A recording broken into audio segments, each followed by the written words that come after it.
All right. Well, I'm showing 1600 or 4 o'clock, and I think we could get started here. There's 18 folks on board here, and I'd especially like to welcome our newest members, Scotty and Denise, of course. Welcome. And that's my first time running as chair of the meeting. Hopefully it goes smooth for everybody. One of the things I think I'd like to start out with for attendance is to just read through our roster here, so then I could hear folks say if they're present, and then we'll move right into our agenda. So if I call your name, just let me know if you're here. Janet Conboy? Here. Excellent. I know Val is out. Scott Drias? Did Scott join us? All right. How about Jackie Gain? Hello. Hi there. Gary Griffin, I saw Gary. Hello there. Thank you, Gary. Denise I'm Clinton? here. Scotty Smith. Hello, I'm here. Hello. Deb Sorensen. I'm here. Great, thank you. Is Rick Eccles with us? Here. Thank you. John Urquhart? He is not at the moment. I don't know if he's joining us or not. He's joining There right he is. now. All right, great. I just made it on. Sorry about that. Oh, you're good, John. Thank you. Joan, are you with us? I'm here. Great. Jessica Anson? I'm here. Cool. And Judy Griffin? Hello. Hi, Judy. Thank you for joining us. And then our board liaisons, Teah Bidwell, are you with us? Yeah, I'm here. Great. Jerry Hover? I thought I saw Jerry. Yes, here. He's here. Thank you, Jerry. And Mary Sinkus? Okay. I'm here. Thank you, Mary. And then finally, we have Tammie Loyd. I'm here. And Tom Judson. I'm here. All right, we are official and we could get this meeting kicked off. So I'm going to try to show my screen here and get the agenda up. And take a look at that.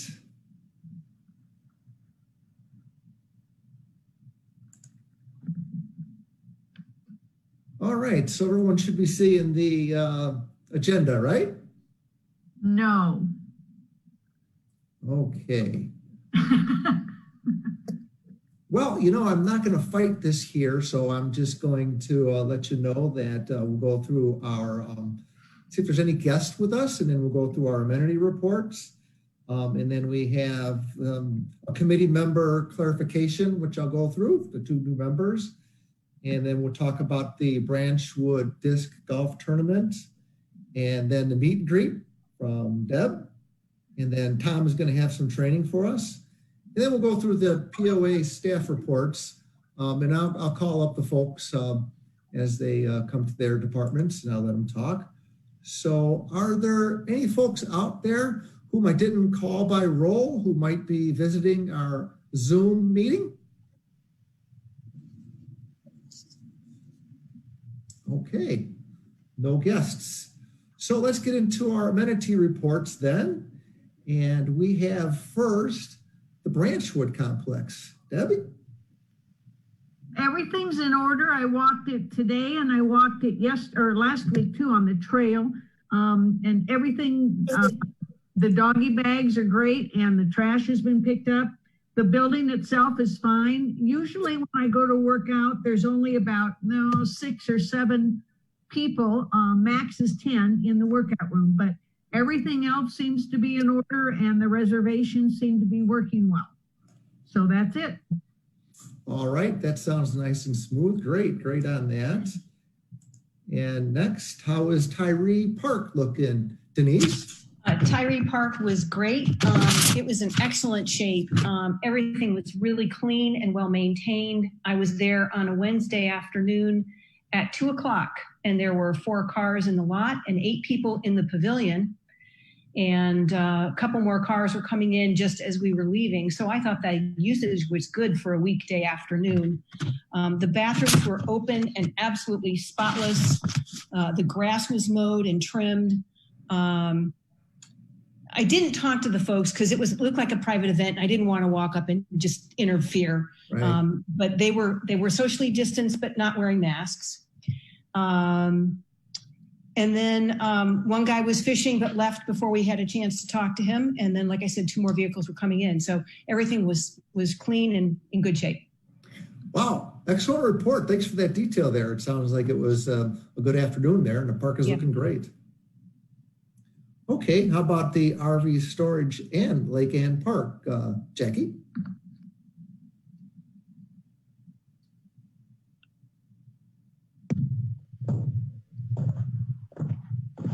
Do we still have Jackie connected?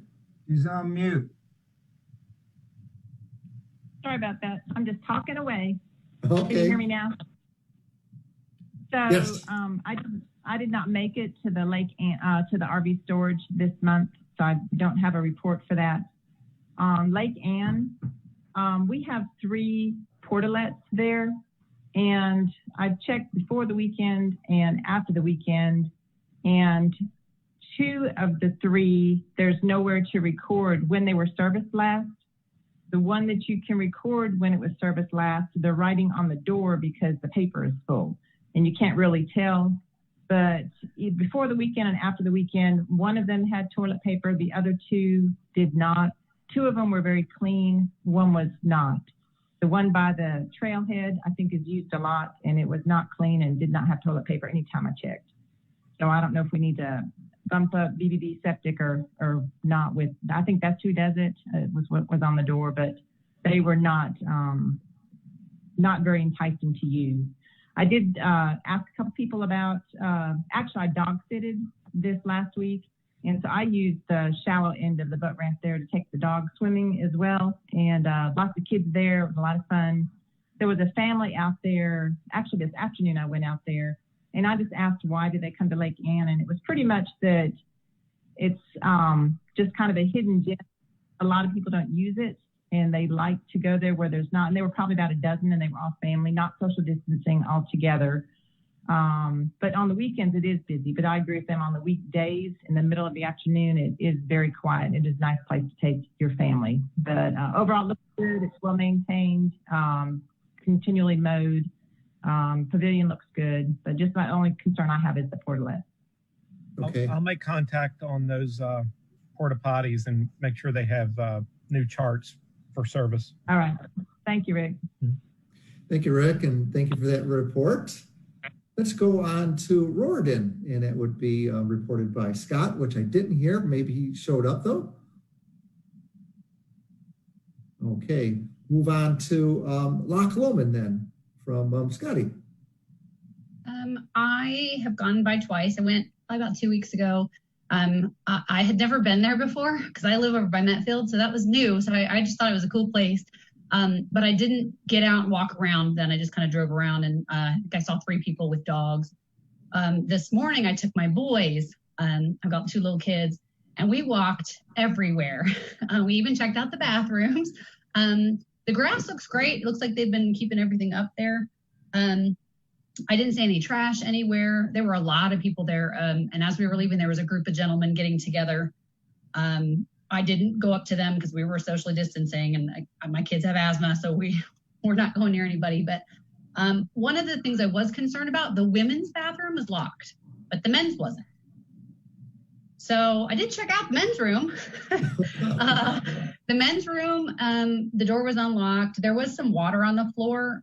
I saw, it looked like there was a bunch of trash and stuff in the drain.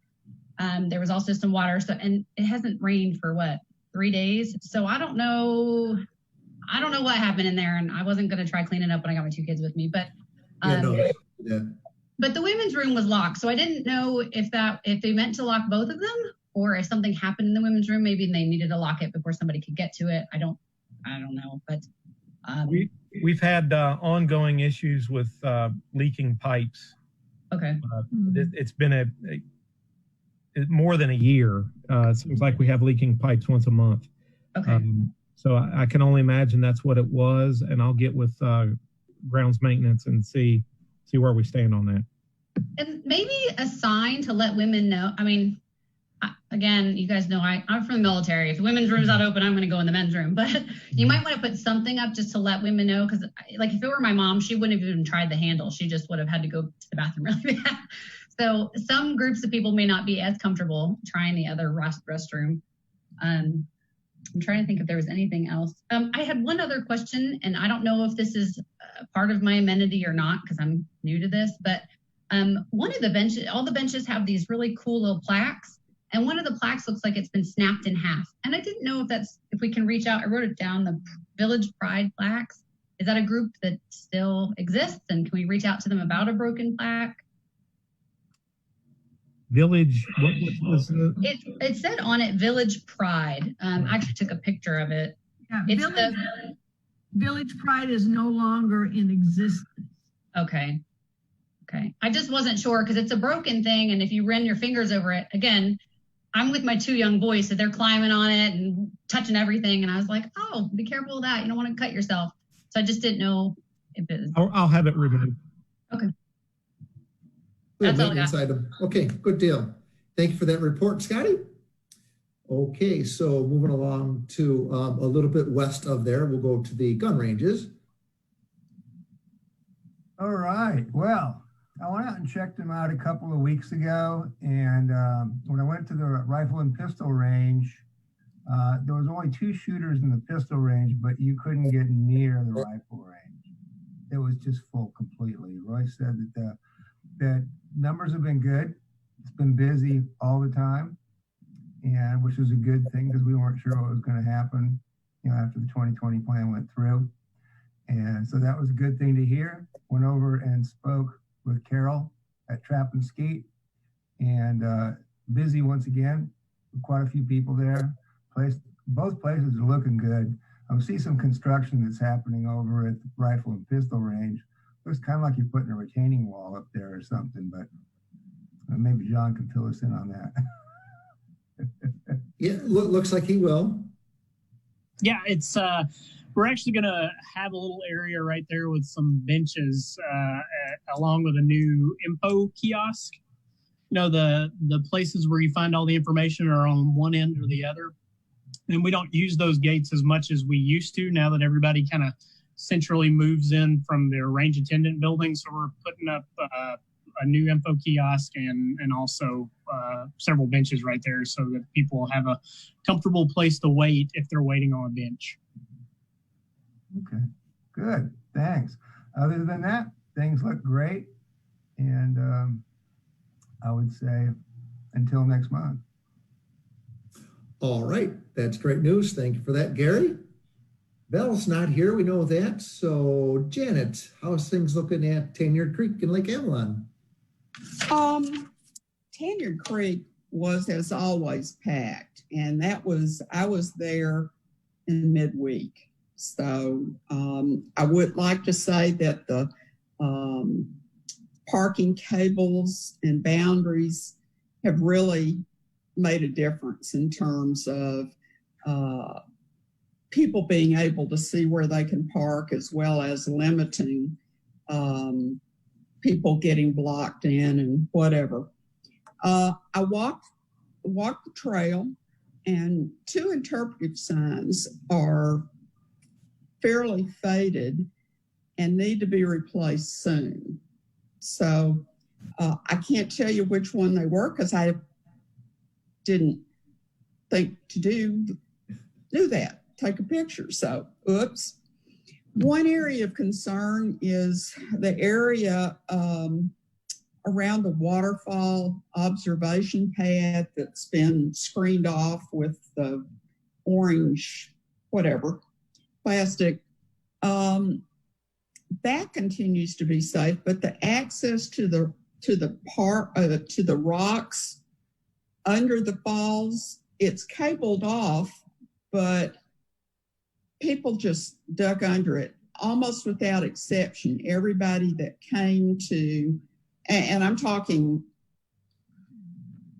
20, 30 people walked by me, ducked under that and went across to the other side and then came back. A couple of people went up the trail, the side, I guess it goes up to the dam, but it really wasn't particularly safe. Now, 2 other places on the trail have signage which basically say, things have been really damaged by humans, this natural habitat, and to stay off. One was in an area that leads to the creek.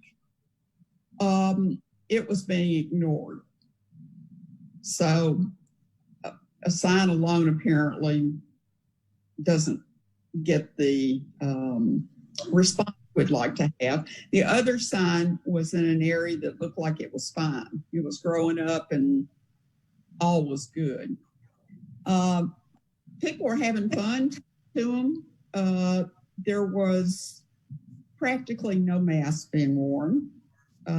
Social distancing is iffy. I mean, families were together and I didn't get too concerned about that, but the amount of traffic on that trail, especially up to the waterfall area, is, is certainly of concern.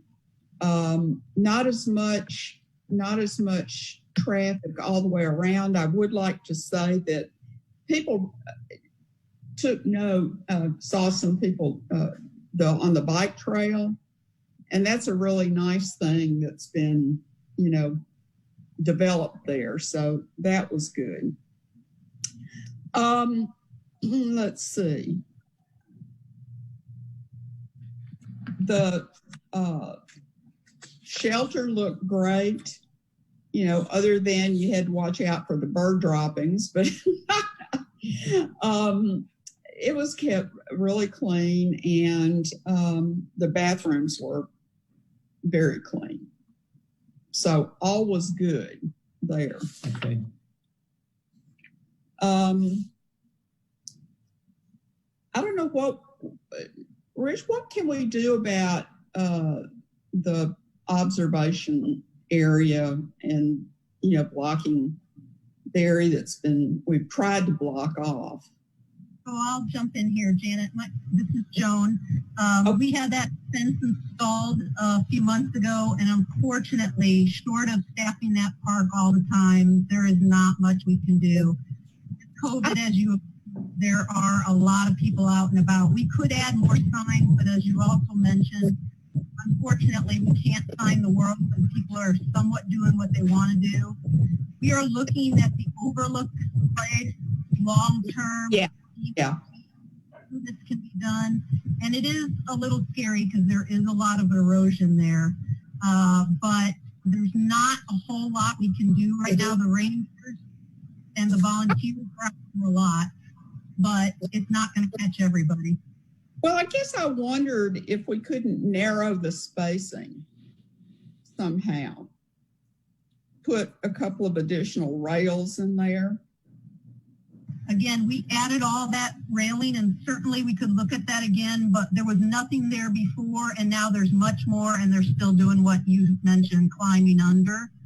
No, so I understand and appreciate it. I just think that if we could take a look at adding some rails where you couldn't just duck under, it would, give people less space to move their bodies through.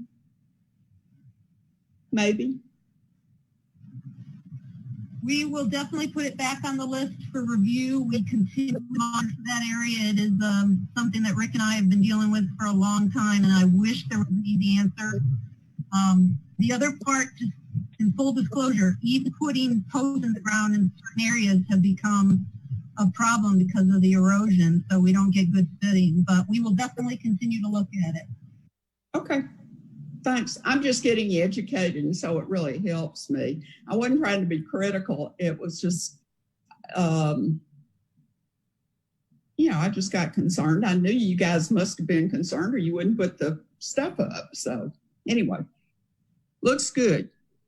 Lake Avalon and the beach, the conditions were excellent. I noticed that we're still waiting for a trail marker to go up, or there's a place for signage for the trail off the beach. And I'm sure people will be eager to see that.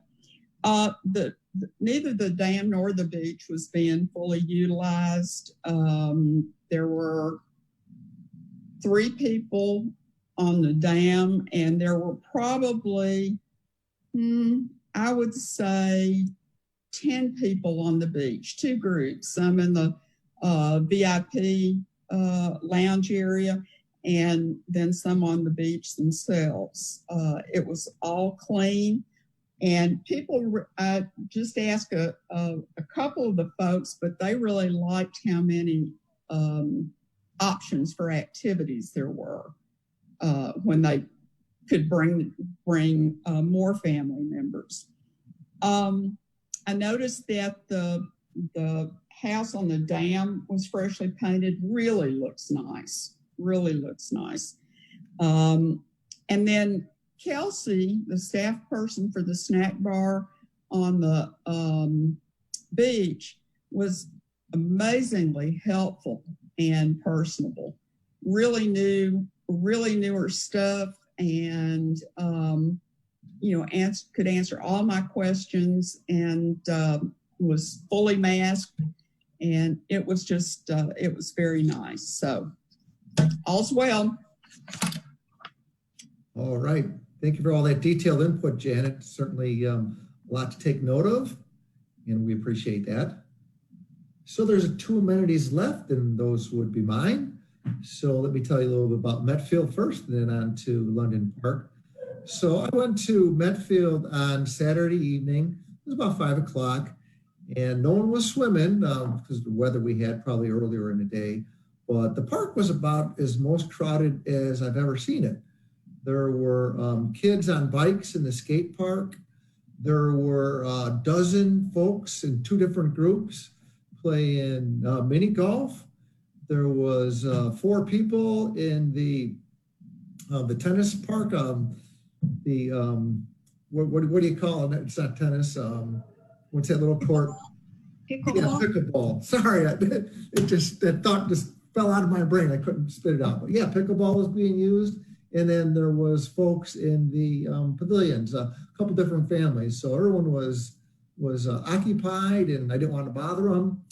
They were all enjoying it. And the park looks great. The grass is in good shape. It's clean. The men's room, the men's bathroom door is still kind of hanging in there. So we'll just continue to keep an eye on that. But overall, the condition was beautiful for Metfield. Moving on to London Park. I was there a few times, but this morning was a good visit.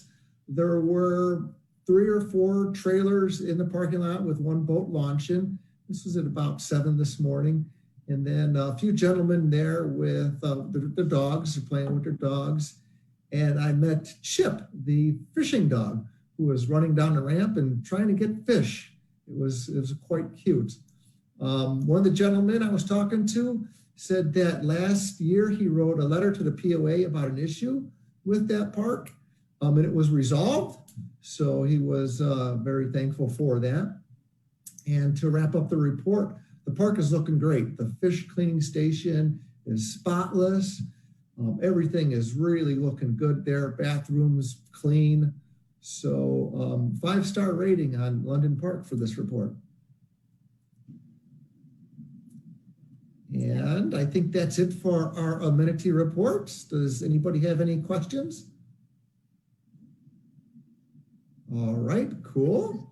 Chris, this is Debbie. One of the things, I went by London Park today, or Loch Lomond Park, and just to mention, there were about 15 people having lunch at the pavilion. So it was really neat to see that every time I go by there, there's usually a group of people hanging out at the pavilion. So it's definitely getting used. Great. Yeah, our amenities are so fun, and I'm glad folks are using them. It's good to see. I do have a question, Chris.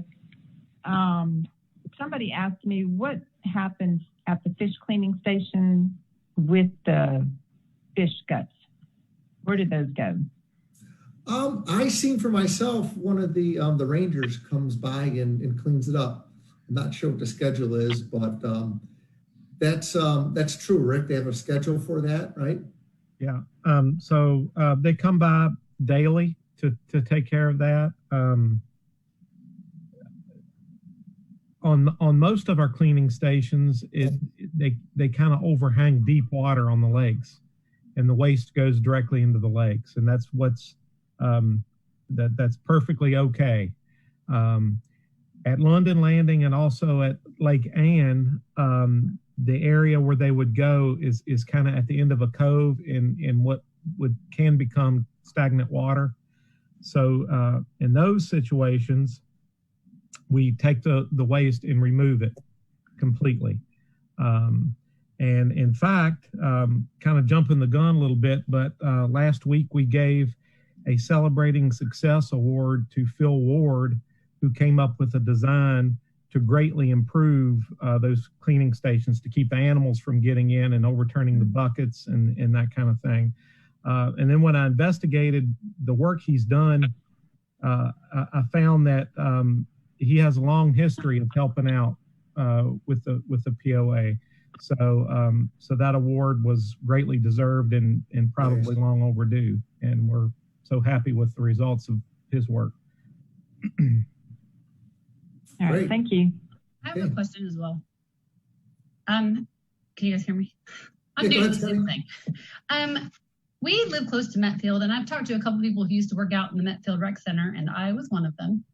And I sent an email, and actually, I think it was Joan that responded, but I'll have to check my email. Have we looked at or considered any ways of being able to open the Metfield Rec Center with social distancing? Has anybody? Yeah.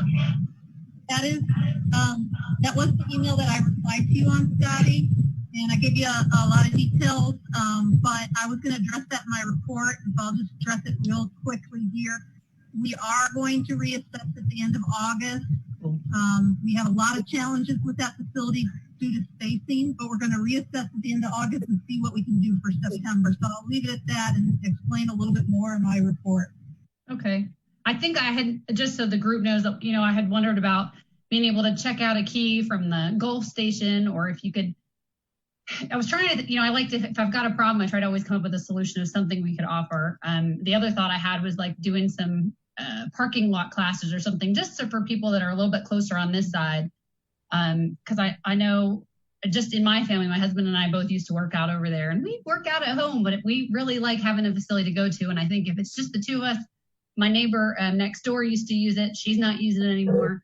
So, and that's just three adults, in a 2-house radius. So I assume that there are probably a lot of other families that are missing it. Probably adults missing a little bit of time on their own. So it would be nice to be able to see what you guys can do. Joan, I know you guys are working hard to get everything open, and I do appreciate what is open. I just have been kind of wondering about what's going to happen over here. Okay, all right. Well, we'll see what Joan says in a few minutes. Thank you for that input. I missed that facility too, honestly. Okay, so we'll go into some of the new business here. And one item we have was we need to clarify the terms of our new committee members. So Scotty and Denise were voted in unanimously by our committee team and accepted by the board. But there was a little bit of confusion about the terms, the length of years of service for the position. So we filled the positions that had a 2-year term left, but it was presented to the board as a 3-year term.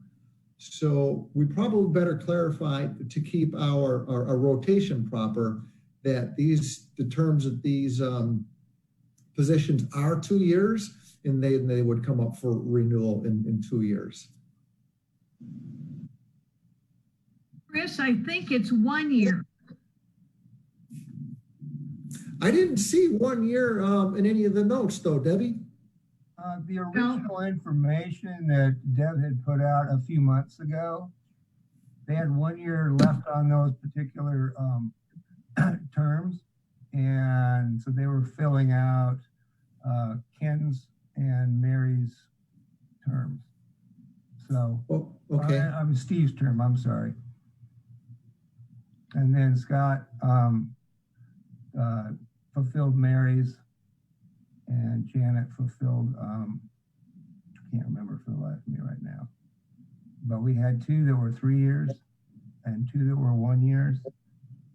And we have a small overlap right now, Chris. We're still not turning over 3 people every year.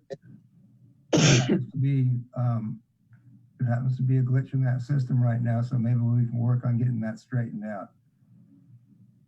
Okay, so is the proper term here then 1 year to continue with the cycle that we had? Mm-hmm. Okay, so that's just a note that we need to make for the committee and our members here, as I understand it, and just reflect it in our notes that this is not an issue that the board needs to look at or vote on or anything.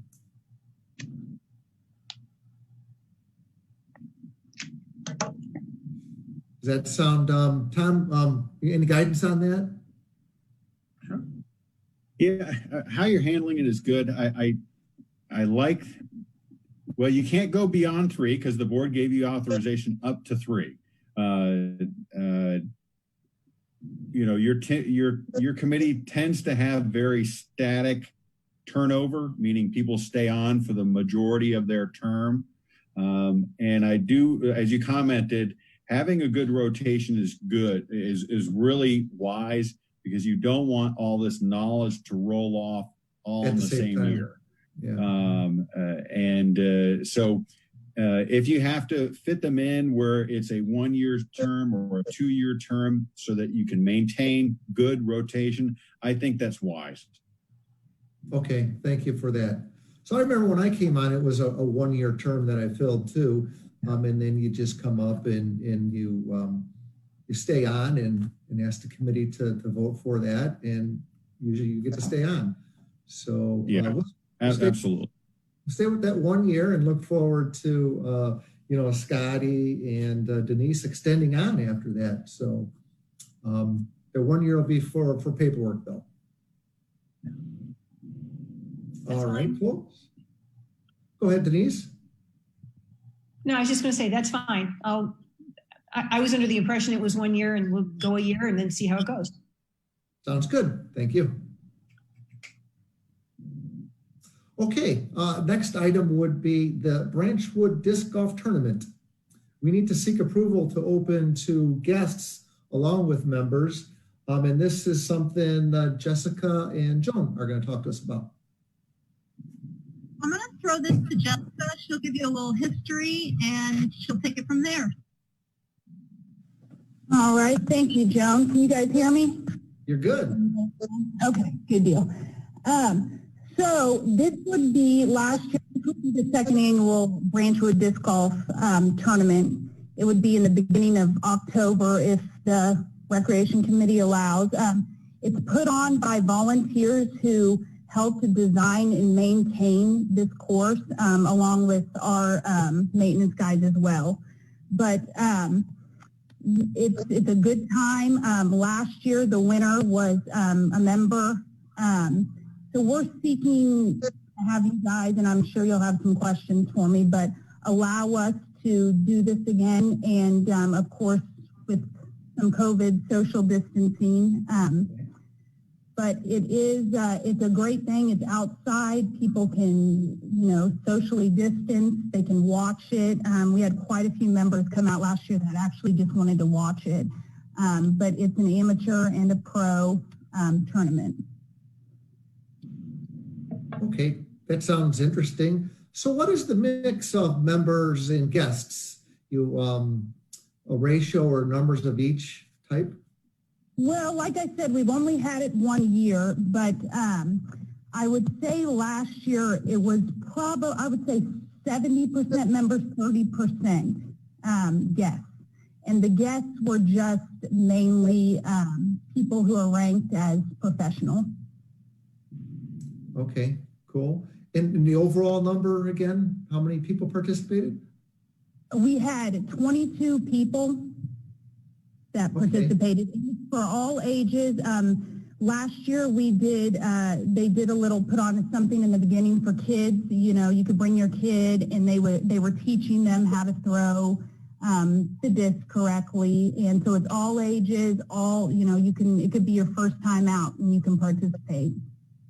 Sounds very beginner friendly and everything, a little grassroots tournament. Hey, Jess, it's Mary Sinkus. Do we need the non-member pros in order to make this thing a go? Well, there were a few that weren't, but most of them were pros. Do we need it to go? Oh, sorry, I thought you were talking.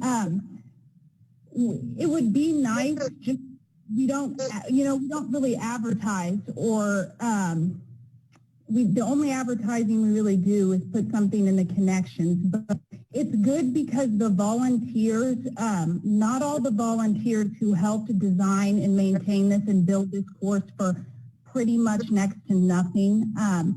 There's a few that do not live in Bella Vista, though the main core to do, who put it on, but there's a few who don't. So it's just, it would be nice. It also does add a level with the members who are participating to allow outside people, just like a regular golf tournament would.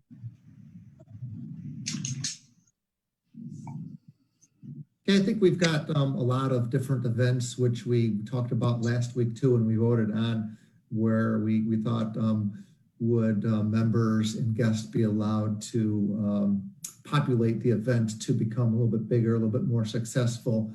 In some cases, we needed the guest to help get a critical mass to get the benefit for the members. So this sounds a little bit bigger than like the paddleboarding class, but I think it's a great opportunity to benefit our members and bring on some guests to help accomplish that.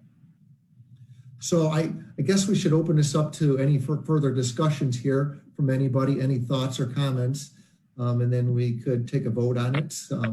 Gary, I see something there. Just a couple of things. I believe a couple folks that are outside of membership, I think they're outside the membership, helped develop that whole thing and put it together. And what we have in front of us really is a 5-star disc golf course. It's considered the best in Northwest Arkansas. It was just pretty amazing to me. And it was all done through volunteer efforts, both with members and without members as well. So I don't know how much more that would bring people in or not, but I guess it's a pretty well-used course. And I think opening it up on that annual basis like we've done for other things would be a good idea. I have a comment or question about that. I called the POA member resources office because I was not clear where disc golf fell in our amenities as far as members or guests being allowed. I was told that disc golf is under the umbrella of golf and that it is open to the public. So is that not correct? That's kind of how we've been operating. Oh, go ahead, Tom. You take it, Joan. That's pretty much how we've been operating, Jackie. It's a great question. It is a golf course. It used to be a golf course. But what we don't do is we don't widely promote, like we're not promoting Branchwood disc golf, for instance, like the golf courses promote to the outside. So we're not screaming it from the rooftops, but yes, I am all for it being public. I think it's a great promotional thing for it. I would hate to try to move that outside of the golf umbrella and make it private, personally. this is, and Go ahead, Debbie. I'd love to say, I think with the pros participating, it might bring more of our young out from Bella Vista and encourage them to come learn more about the amenity. And it just kind of adds a level of professionalism that we wouldn't have otherwise. I agree. Good professional role models to aspire to, and you know, to encourage them to play. yes. Okay. Is this a free event, or is there a cost to attend or participate? So there is a cost that is paid. It goes to the group who helped design and maintains the course, called the 59 Flyers Club. And you pay an entry fee, an amateur pay an entry fee, and then professionals pay a higher entry fee. And they provide the awards. So if you're an amateur in disc golf, you can only win merchandise. So they bring discs and things like that. And then if you're a professional, you can win money. And they provide that. So what we did last year is we provided water, some golf carts. So people who couldn't maybe make the whole trek of the course and wanted to watch it, we took them around so they could see it. So we just help out with just providing what we can. It's mainly helping and setting up everything. And it kind of gives back, right, Jessica, to the club that, again, has been really instrumental in us maintaining that course. So it's sort of a trade-off. The other thing, Scotty, in terms of income, while we don't keep the income per se, we do get a fair amount of sales from the participants because we sell in our Branchwood small pro shop, if you will, commemorative discs, and that's sort of a big deal with disc golf players. They want sort of commemorative discs, so sometimes we make sales that way. So it gives us a little exposure that way. And t-shirts, we sell t-shirts as well. Okay. And last year also, this year it's iffy if it's going to happen, probably not because it was through the Highlands, but last year they bought a package from the POA for the Highlands where they could leave and go eat lunch, and they ate lunch there. So that was nice. It's a little iffy if that'll happen this year just because of COVID. Dan. Okay. Any other discussion points to have on that? I think we got a good summary, a feel for it then, and we could probably take a vote here. And the vote would be for allowing guests along with members to participate in this disc golf tournament. And I think if everyone remembers that little hand we were using last time, we could go ahead and do that again this time. So I'll say all in favor, thumbs up, or raise your hand or say yes. I'm going to try to count here.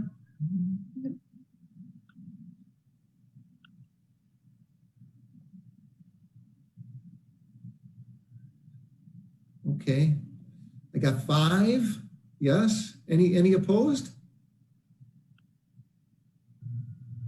Okay, I don't see anybody opposed to that. So looks like we're going to be able to have guests to be accompanied by members or included with members at the disc golf tournament.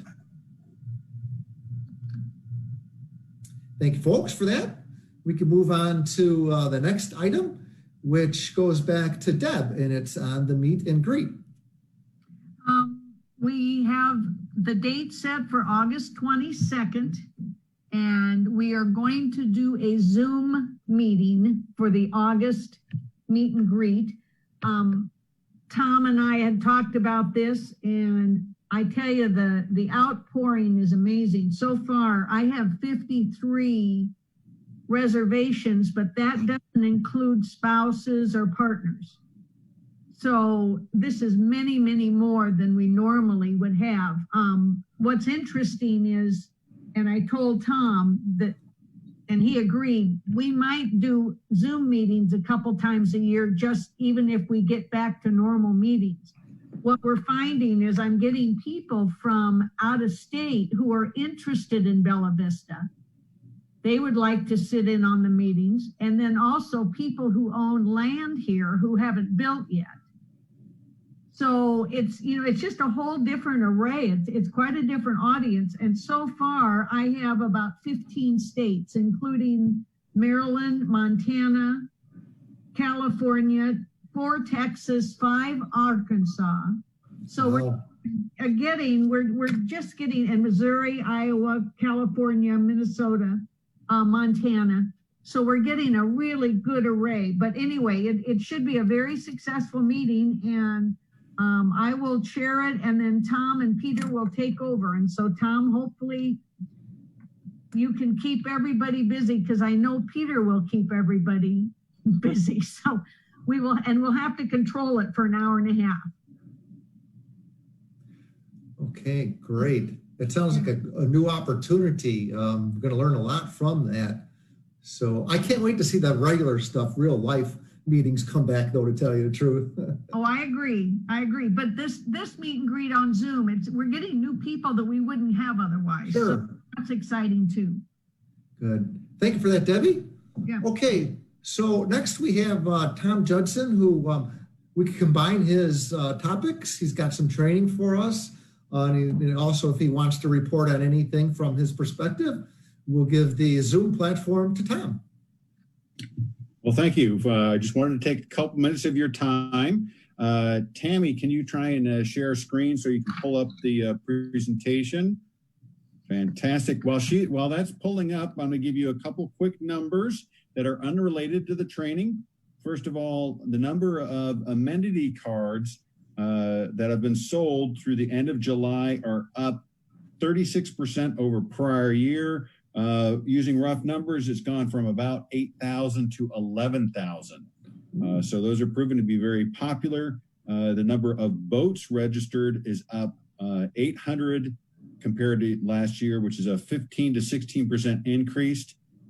And the number of guest passes issued is up a staggering 60%. It's gone from about 3,000 to 5,000. So needless to say, our member services staff is extremely busy, just trying to keep up with everything. And unfortunately, they're also short-staffed as a result of COVID-related issues. So they're working very hard. Okay, so I'm going to go through the training. We do this every year. So this is for new committee members, and to remind old committee members or returning committee members of a couple things regarding this. I'm only going to take about 10 minutes of your time. And I'm going to give Tammie some prompts as we go along, so she makes sure that she moves it along. You'll see at the top of this is the structure. And you last month elected a new chair and vice chair and so forth. The committee terms, we talked about that. It ended up that some of the committee terms are going to be 1 year and 2 year, so we have good rotation. Also, Chris has called out the board, liaisons, and staff.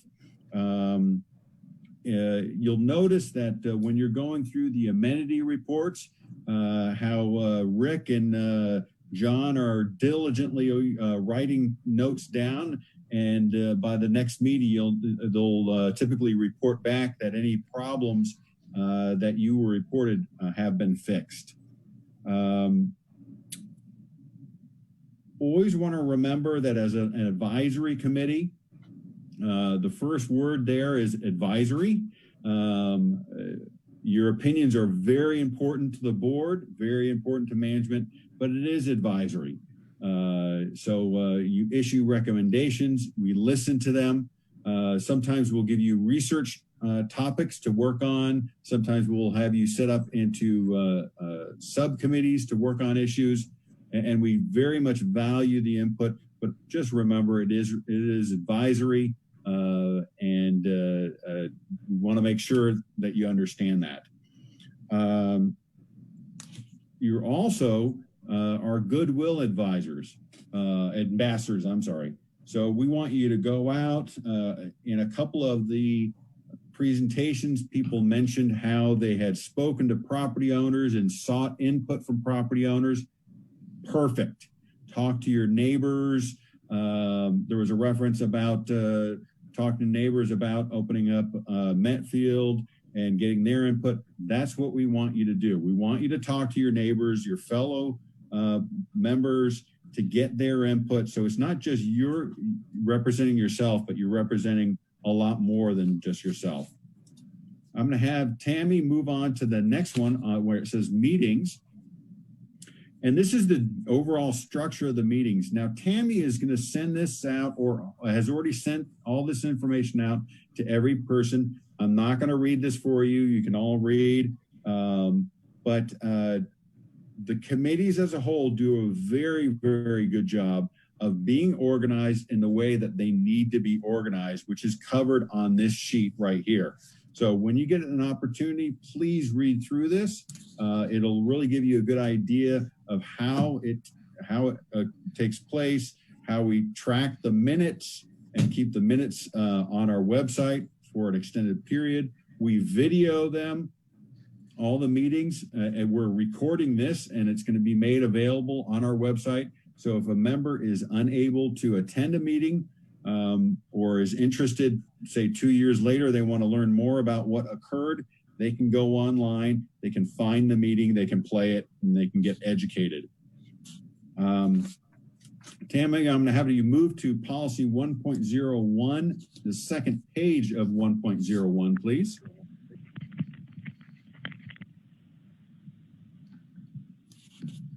And we're going to start where it says committee meetings on the top. It'll be, there we go. Thank you. Tammie, could you mute everybody that should not be speaking? That would help. Okay, so all committee meetings should be announced as far in advance as possible. These are open to our membership. We don't want to have meetings that are sprung upon the membership. We also keep minutes of the meetings so that we can archive those. Those minutes are available on our website once again.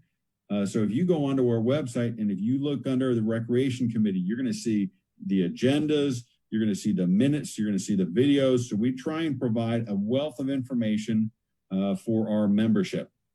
Tammie, if you can go all the way down to item number 5, which is documents, and we're going to look at number 1 on that. Well, if we ever get back to having meetings in person, if there is any documentation that is handed out during the meetings, that same documentation must be made available to everybody that is in attendance. We don't want to hide anything. We don't want to make it appear that we're trying to conceal information from the membership. I'm going to move on. And Tammie, I'm going to have you go all the way down to policy 1.03 and go and stop where it says Roman numeral 3, joint advisory committees. So this is the overall heading of policy 1.03 is guidelines for association committees.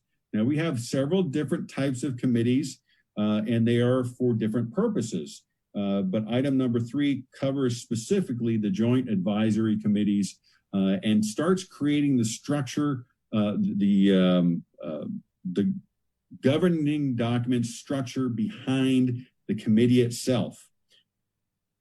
So this isn't just an informal, hey, let's get together and talk about our amenities. We actually have a formalized procedure and a purpose behind it. We're going to move along and we're going to go to policy 1.04 and we're going to go to Roman numeral 1. And so it is the duty of each committee to discuss, analyze, and propose solutions for problems and opportunities within areas of concern and make recommendations to the management or the board. Committees have no authority on their own. So we're kind of repeating that. Once again, it's an advisory committee. But the other important thing that it talks about is the area of concern. So one thing that I've noticed, I've been doing this many, many years, is that sometimes committees, and this committee typically does not do this, but sometimes committees will kind of get off track and start talking about things that are outside of their area of responsibility. Recreation committee should talk about recreation. It shouldn't talk about the golf courses and the greens and so forth. The golf committee shouldn't talk about London Landing and so forth. So it's kind of a statement of, we want your input, but make sure you stay in your lane when on your committee, because you have a distinct task to accomplish, and we want you to focus on that task. The JACs are also sounding boards for members to express. Excuse me, Tom. Yes, Mary. Having said that about staying in your lane, shouldn't the request for the disc golf tournament be made to the golf JAC?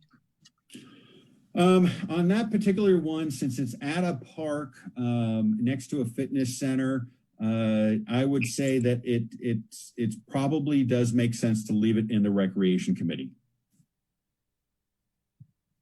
We'll agree to disagree.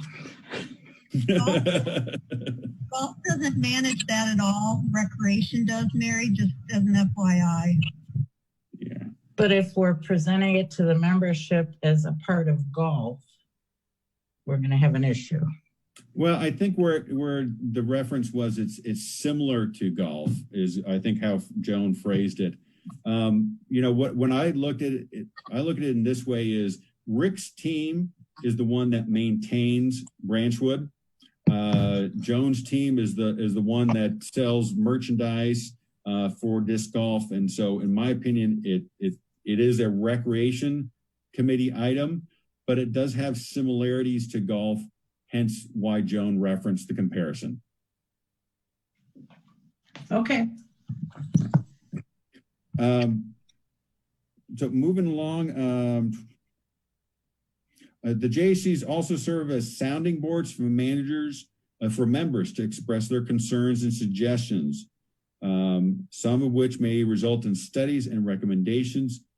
So once again, we want you to work with your neighbors, work with people that have similar interests. If you go to the gym a lot, if you go to London Landing a lot, talk to people and get their input so that you can share that input with us.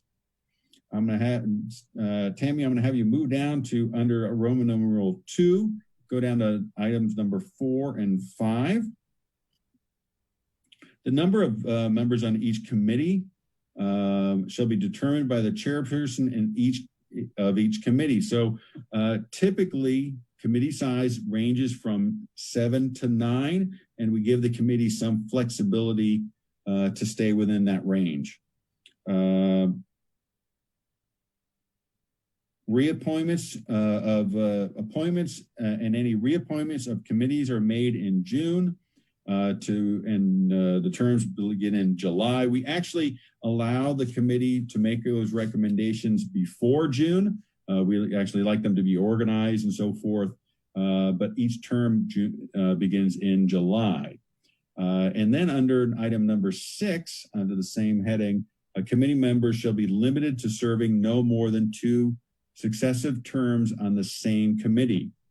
An initial appointment as a committee member to serve the remainder of an unexpired term shall not count towards the 2 successive term limit. So the individuals that I think the 1-year terms were being filled for people that departed. So if a person wanted this, they could serve that 1 year, and then they could serve 2 consecutive 3-year terms, a total of 7 years before they hit their term limit.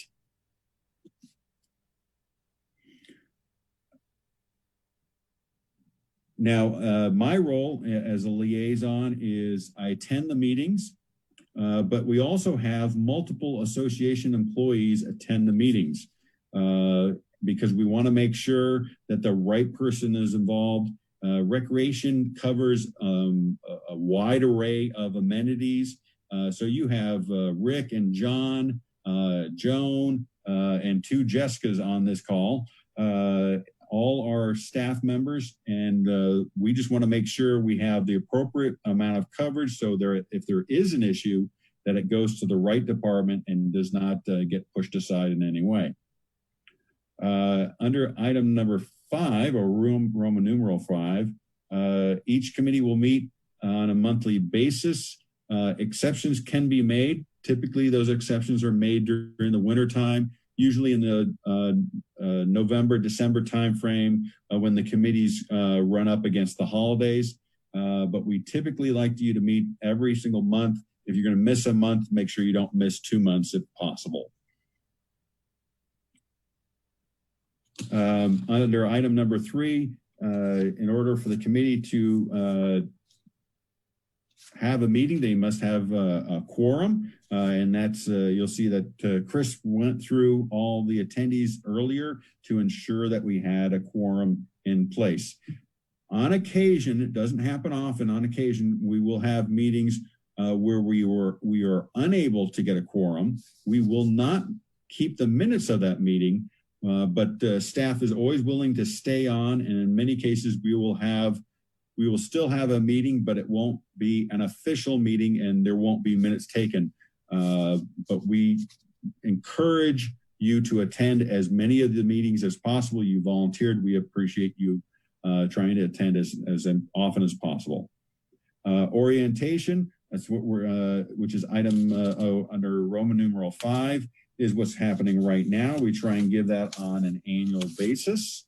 And that is it. That is your whirlwind tour to try and make sure you're educated. I skipped over a whole host of things, but if you take some time, if you read through the policies, you will get much more educated so that you can understand how the whole structure works. Any questions? Fantastic. Thank you so much for your time. And once again, thank you so much for volunteering to be part of our community. Thank you, Tom. Thanks for sharing that documentation with us. We'll keep it on file. We'll look through it and live up to that. Okay, so is there anything else that you had just from a regular reporting perspective or anything, Tom? No, I just, I jumped in earlier while Tammie was setting up the shared screen with, 36% increase in amenity cards sold. If you'd asked me during the 2020 plan presentations, I would have told you I thought we would increase by 10 or 15%. Jackie, keep me honest. I did a presentation at your house. I think it was 10 or 15%. 36%, there's no way I would have said that. The hard part is how much of this is because of the 2020 plan and how much of this is because of COVID.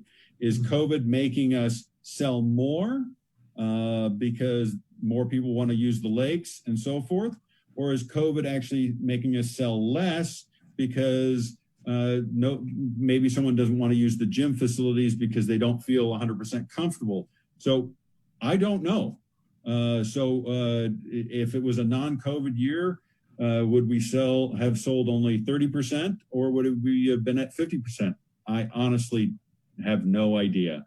But in the lease, we're able to demonstrate to 36%, or in total 11,000 people so far, all the wonderful amenities we have. The guests are through the roof. Wow. I mean, I think that's mainly COVID related, I think. But also when you have more activity cards, more of those people are going to go to the beach, and they're going to bring family with them. So maybe they didn't have a photo ID card last year and they didn't go to the beach. Now they're going to go to the beach. You're going to bring relatives. Possibly that's why guest passes are up so high, possibly COVID. So we're very pleased with how it's going. I'm also very proud of the staff, Rick's staff, Joan's staff, on constantly having to make adjustments based upon the COVID requirements. They're doing an outstanding job. That's it. Thank you, Tom. Appreciate that. Great numbers. I guess we'll see next year how much stays. All right, so Rick Eccles is next. If there's any word or reports on the lakes and things.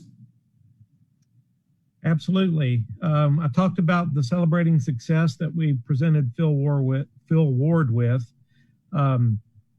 We also had our fishing derby last Friday. I'll say that was a partial success. The weather kind of kept some people at home, I believe, but those that did come out had a really good time. The fish that we received from Arkansas Game and Fish were much larger than previous years. The average weight was about 2.5 pounds, and we received, John will have to correct me if I'm wrong, but I think we received 550 fish instead of the 300 that we were promised. And the main reason is because the other fishing derbies across the state have been canceled. So we were able to satisfy the requirements of social distancing, and things actually came off very well. Because of the rain, however, I wanted to do this again. And this Friday is actually also a maintenance day for the course. So we're going to give it a go again. We got approval from the Lakes Committee to do a makeup day. So this is how we'll present it going forward, and should be equally as good or better than last week. A lot of times the fish don't bite when they first go into a new body of water. So I'm anticipating good things. So if you guys know anybody that any children that want to go fishing, ages 3 to 15 are welcome, and we'll see what happens. Tanyard Creek continues to present issues for us. The bathrooms are being overrun, to say the least. And so where we used to clean 3 days a week, we're cleaning daily now. That doesn't necessarily take care of all the issues. We had an issue this morning with an overflowing toilet, but we just take that as it comes, and are happy that people are out doing some outdoor type recreation. So at Lake Avalon, from year to year, we always have problems with high school age kids coming down in great numbers and causing some damage to property, being loud. We get complaints from the neighbors. That's generally an issue between about Memorial Day and the 4th of July. And after that, things tend to kind of settle out for the rest of the summer. But the dependent card limit of 5 guests per dependent card has really made a great improvement this year. We also limited the dock, the swim dock, to 30 people at a time, and that has been real successful in keeping some of the damage and the misbehavior to a minimum. So that was really appreciated. Our lake ranger hours have been averaging about 40 to 45 hours a week on our lakes earlier this spring, and I made a request that our rangers shoot for 60 hours a week through increased scheduling and just staying on the water longer. And the first week was last week, and they gave me 82 hours. So we are making a good presence on the water, and we'll keep that rate up through Labor Day when the season kind of dies off.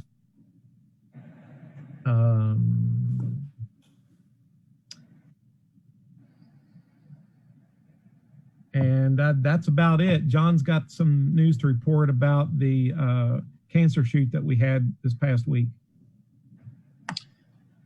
Yeah, so first off, I'll say, like you were saying, Gary, both gun ranges have been pretty busy, all things considered. Rifle pistol has been almost fall-like. We tend to experience our busiest months in the fall, whenever the hunters start to sight in rifles, that sort of thing. We've had fall-like numbers for the last couple of months. This July, we were up nearly 30% over last July as far as number of people that use the range. So it's just been extremely busy, especially on the rifle side. Like you said, we've added a couple of extra benches to hopefully help alleviate some of the traffic, but there are going to be waits right now, especially on the weekends. Saturday is just incredibly busy, and we are pushing our time limit for guys and try to get people out as fast as possible, but and people are grumbling about the time limit, which we've always had. It's just usually it's not something that people get hit with until we get really busy, but right now we are definitely up against those time limits. Classes, concealed carry classes are about to start back up. I'm not prepared to put those dates out yet because we've got a waiting list. So the August class is already full. I suspect we're going to probably fill at least one September class with some people on the waiting list. Just as soon as I'm sure where that waiting list is going to shake out, I'll put those dates up on our website. So if somebody needs a concealed carry class or a renewal or anything like that, we're about to start those up very soon. And then also, like Rick said, we did have a large event over at Trap and Skeet this past week. It was the Cancer Challenge. This is always probably our largest event, if not one of the largest. This year was a little more low-key, as we kind of expected. It's a 2-day event. The first day's practice, and then there's actually competition on the Friday. There was around 70 participants this year. It was a little hot, like it always is. The organizers of that event were very well organized and very safe in considerations social distancing and COVID-19. They brought their own fleet of volunteers with some medical staff, and every single participant, volunteer, and employee was screened before you ever made it onto the property. So they did a really great job with all of that. Scores were a little lower. We out of a possible 100, we only had 199 this year, and that was one of our high school participants. But like I said, it was hot, and people were probably a little out of practice, not being at the Trap and Skeet range for a while. And that is all I've got. All right. Thanks for those reports, gentlemen. We can go on to Joan now. Thank you. First thing I want to start with was to mention something that Janet brought up earlier in her report about the trailhead sign not being up at the lake at Beach Avalon. Just so you know, most of the posts for those forthcoming signs are in place for the Little Sugar Trail, everywhere from Reardon to Camden to Lake at Beach Avalon, but they are not releasing the signs. They're being worked on until those trails are completely finished. We're about 90%, 95% way done, but they're producing the maps and the way the trails are normally built. They get the bulk of them on the ground, and then they learn some things and might have to reroute things. So because the trails are not 100% open yet, that's why you're not seeing all the signs, but we anticipate that they'll be going up later this fall, so stay tuned on that. Just a quick update on our outdoor fitness classes. Scotty mentioned maybe it'd be nice to have something at Metfield. That is one of the things that we'll look at. Reardon has given us the best amount of space, and we have outdoor bathrooms there that can accommodate more. We've had a Fit Glass class that normally takes place at Metfield. It's been going on all summer. Denise actually participates in it. Does very well. We've done yoga at the beach. We plan to continue that through the end of September because there's plenty of space for social distancing. Our outdoor water fitness classes have sold out and continue to be successful. And we slowly added indoor classes back. And we're going to try and add a couple more back in September. July and August really made Jessica and I very nervous from a programming standpoint. The cases continuing to rise, and with the 12-foot social distancing indoors, it makes life much more challenging. But compared to some of our sister cities who I regularly benchmark with, we've done quite well with what we've been able to offer. So in September, after Labor Day, we plan to bring Zumba back to Reardon Hall where it originally took place. It will have limited numbers due to the spacing. And then we also are looking to bring yoga classes back both on a Saturday morning and Monday, Wednesday evening. Right now, that's probably going to have to be at Reardon because of the spacing. We would like to move at least the Saturday class to Metfield. That's where it originally took place, but we're just not sure if we can get the space yet. So more to come on that. We'll know a little bit more at the end of the month. And then kind of going on with what I mentioned earlier when Scotty brought up the Metfield challenge and the fact that there are a lot of people that want to get back to Metfield. We totally understand that. We are going to give it all options at the end of the month and see what we can do for September. Just to be completely transparent to know what the challenges are with Metfield. The design of that building never included a fitness center. So that right there, we have limited space. The secondary big room we have booked for weddings already in the fall. And so moving equipment in and out of it fast and easy is not really an option. Also, that floor is a less quality laminate that was put in a good 5 years ago, and it is not made for a lot of sweating. It's not made for heavy equipment to be moved. So that's the challenge too. All of these things are not unsurmountable, and we're going to look at it, but the reality is it's going to be very limited. We'll have to do reservations. I think Scotty mentioned, what about maybe they could check out a key? We just can't do that from a liability standpoint, not with COVID anyway.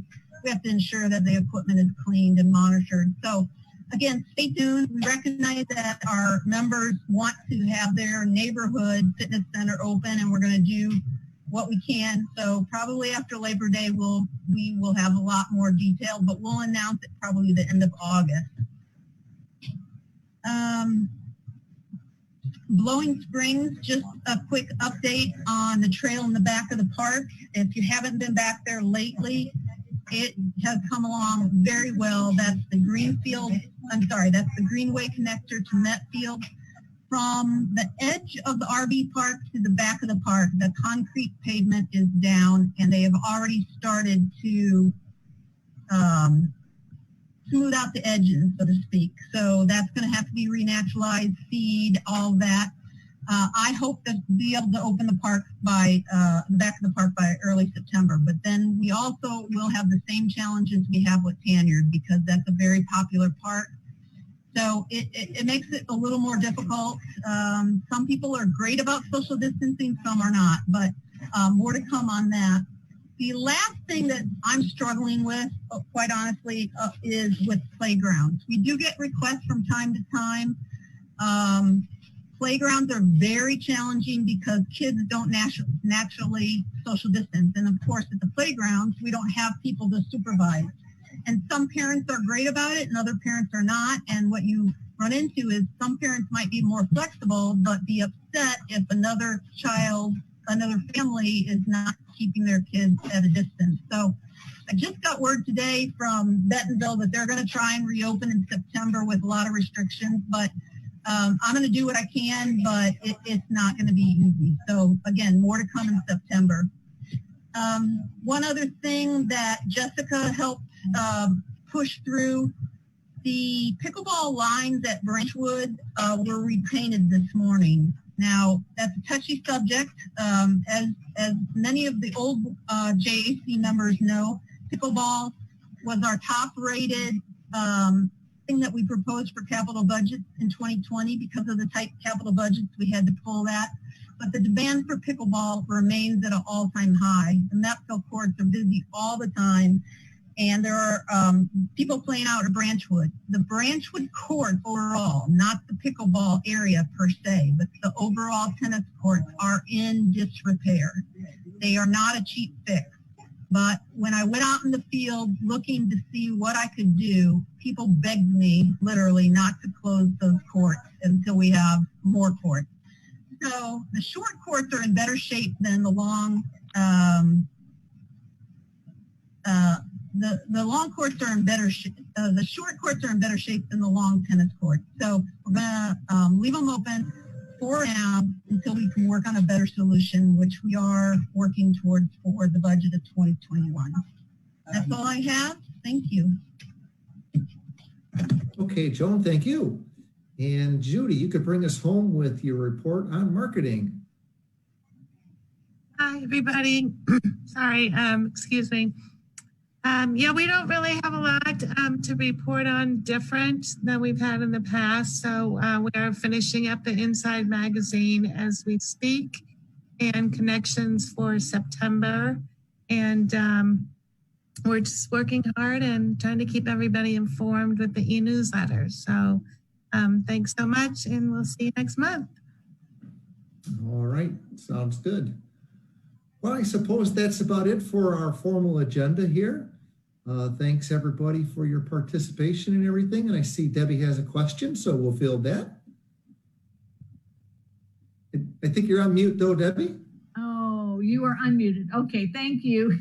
Anyway, this is for Rick. On the fishing derby, he mentioned ages like 3 to 50. Is the fishing derby just for kids? Just for kids. Yes. Okay. At age 16 in Arkansas, you need a fishing license. So we keep it below that. Is there a cost? No cost. Okay, good. Okay, that's all I needed to know. Okay. And Chris, I had just a comment. This is Jessica. I wanted to just thank Janet when she spoke before, and I know I'm speaking for Joan too, but thank you very much for telling us about Kelsey, who is working, and that she could answer all your questions, and that's good feedback. And you know, those kids have been working really hard this summer, especially having to kind of police a little bit with the COVID. So it's very good to hear, and we'll make sure she knows that. All right, nice bright note. Any other remaining comments from the team? I have a question about the fishing derby makeup. I usually am pretty good about opening the emails that we get. Is an email being sent out about the makeup fishing derby? Yes, it will. We just got the go ahead to have it this afternoon, and so well, being 5:30, there'll be an email tomorrow. Okay, thanks. Yes. And I just have one last quick question, and this is just because I'm new on the committee. If there is an emergency or something like a toilet that's overflowing in the restroom, is there a number or anything that people will see on where to call? How does that get reported in? Well, we've got our contact list here, so if we see it, we've got this contacts. Usually I just get a hold of Rick here, and he redirects from there. Call the Lake Rangers. Okay. Call the lakes, the Lake Rangers, Lakes and Parks Rangers. Call the Lakes and Parks Rangers. They'll be the ones that can get the right person to the job. Okay, that's good. Thank you. Okay. Also, Chris, one other thing, and it's not on here, but the prior minutes from last month were approved, and we sent them into Tammie. Okay, thank you. You bet. All right, I think we're winding down here now, so thanks for your participation, everybody. I guess I could ask for a motion to adjourn this meeting. I'll motion. This is Debbie. Okay, second? Aye. All right, thank you, Gary. We are officially approved to adjourn this meeting, so thank you again, and have a wonderful week. Our next meeting will be on the 14th of September, and we'll get out that agenda a week before this time. Thanks again, and have a good evening, everybody. Thank you. Good evening. Chris. Bye. Thank you.